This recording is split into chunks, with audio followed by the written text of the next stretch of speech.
Gomez. She finds herself today sitting here with a brand new album called Rare. Hello.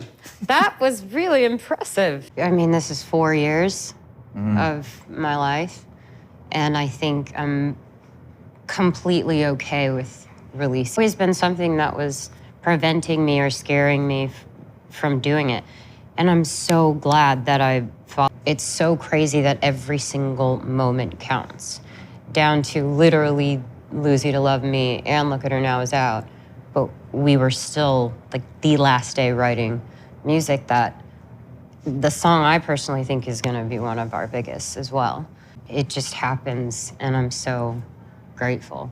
Plus, the song's pretty awesome. Yeah, so man. I I'm mean, pretty proud. deliberately on this album. Yeah. Well, I think my role, thank you. I think my role, has been, I don't want to work with anyone who doesn't want to work with me.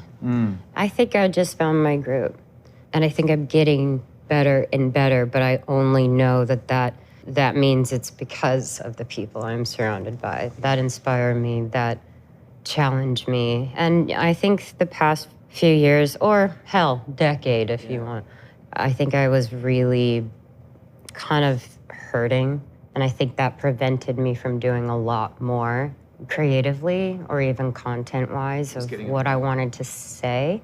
I'm interested, and I was in the studio last night. I was like, I actually just kind of want to keep going, which I never do. Now I know most of them so well that I just give them shit. And I'm always just like, well, I don't, I've never done that really before, where I'd have a conversation and Walk away from that process. maybe, but I was under a contract. I would have those moments. It never lasted. It was almost like I'd have the low moment and then I'd be like, no, fuck it. I gotta keep going. I've got to, now I feel like I need to say something. And then there's a period where I don't have anything to say, and it just would pick up quickly when I needed it to happen. Who were some of the people that you, aside from your collaborators, the small group of people that you kind of, I suppose, went to say, is this good? Like, am I on the right path? Am I making sense? Am I speaking my truth? Right. Is it good enough? I didn't have anyone listen. For you to take on that challenge to a degree, makes the doubt even more kind of prevalent, doesn't it? When you're kind of on your own trying to work out. I mean, it's safe to say that but I think to me it's such a distant thought. I'm not in that place anymore. And I think maybe before I used to lie and say that so that people would get it, but I kind of show everything that I'm feeling. It's not even, like I can't even go there. It just doesn't seem like it's a part of me anymore. Mental stuff, everything going on, this is where I'm going, and I see it very clearly. Writing this album and getting out the other side. Well, I definitely had to get probably the most toxic thing out of my life first.